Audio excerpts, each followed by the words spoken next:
Olá a todos e todas, sejam bem-vindas, bem-vindos ao meu canal. Neste breve vídeo de agora eu vou falar um pouquinho sobre a ansiedade, o tema é esse. Brevemente vou explicar para vocês se ter ansiedade é ou não é normal.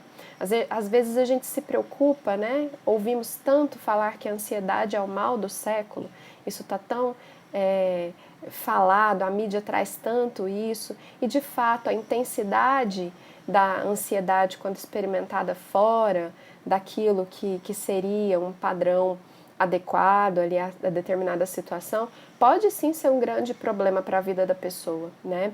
Porém, o sentimento, a emoção, a ansiedade é uma emoção normal, comum, natural e esperada a todo ser humano. Você sabia disso?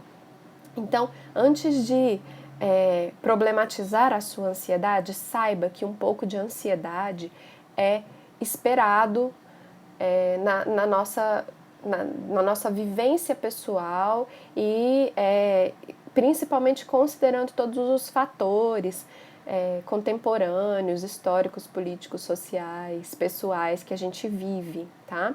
Só para vocês entenderem, a ansiedade é uma emoção que em algum momento dos nossos antepassados servia para disparar aquele alerta de perigo. Então, quando o ser humano estava diante de uma situação de perigo, o medo disparava no nosso corpo uma reação de luta e fuga, né? E aí isso, hoje nós chamamos, essa reação de luta e fuga, hoje nós chamamos de ansiedade, né? Porque essa reação, esse chamamento para ação, né, uma determinada situação que é ameaçadora, chama a pessoa para uma ação. E essa ação é enfrentar essa situação ou fugir dessa situação, a depender do tipo de julgamento, né, cognitivo ali, do tipo de resposta que é necessária. Por exemplo, se você está diante de um incêndio, né, você vai precisar ponderar ali se você irá lutar contra o incêndio ou fugir. E aí, naquele momento, o nosso cérebro ele faz uma série de cálculos, né? Vai buscar na aprendizagem que nós temos que tipo de reação que cabe ali. Se é possível apagar o fogo, como apagar esse fogo, se eu preciso salvar alguém, se eu preciso pegar alguma coisa, ou se eu devo fugir porque realmente está fora de controle. E aí isso gera no nosso corpo toda uma reação de ansiedade. Tá? O que acontece na contemporaneidade é que muitas vezes essa ansiedade é experimentada de uma forma muito intensa e completamente descontextualizada. Então, por exemplo, quem sofre de síndrome do pânico experimenta a sensação de ansiedade fora de contexto. Né? Na verdade, o cérebro ele interpreta de maneira errônea que determinada situação é ameaçadora e pode trazer algum prejuízo sério para a sua vida.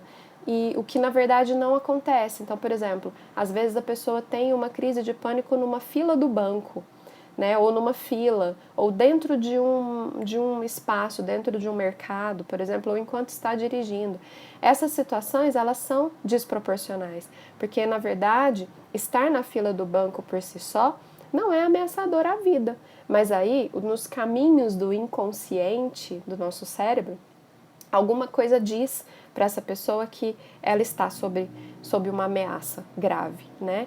E aí é quando a gente experimenta uma ansiedade em intensidade, fora do natural e em um espaço, né, que não cabe, descontextualizada. Então é isso que a gente precisa prestar atenção. Ter ansiedade é normal e esperado, nós precisamos desse sentimento. Mas a ansiedade ela vai se tornar preocupante. Primeiro, se ela se manifesta dessa maneira intensa e desproporcional a determinada situação, né? Ou seja, não cabe ter uma ansiedade tão intensa em determinada situação. Ou se ela prejudica demais as suas atividades diárias, se de tão ansiosa, de tão ansioso você não consegue fazer as coisas que você deveria fazer, cumprir com seus prazos, se relacionar, sair com seus amigos, estar com a sua família, se esses espaços ficam prejudicados pela sua ansiedade, então é hora de pensar em cuidar, tá? Bom, e para cuidar da ansiedade nós temos alguns caminhos, né? A gente sabe que existem os caminhos de autocuidado, como por exemplo fazer uma atividade física, praticar a meditação, cuidar da espiritualidade, tudo isso ajuda. Porém, aqui como psicóloga, eu preciso dizer, né, que uma das melhores ferramentas para lidar com a ansiedade é a psicoterapia. Então, na psicoterapia, você vai buscar se entender, se conhecer, entender quais são os recursos internos que você tem para lidar com as suas crises e também compreender que tipo de situação cabe ou não cabe, né? Aprender a fazer esse julgamento, né, de situações. Então, busque a ajuda profissional, busque a psicoterapia, a ajuda psiquiátrica também é importante, muitas vezes a medicação é necessária a depender da intensidade dessa experiência ruim, né, com a ansiedade. Então, busque essas ajudas e, se precisar, estamos aqui para te auxiliar. Um abraço!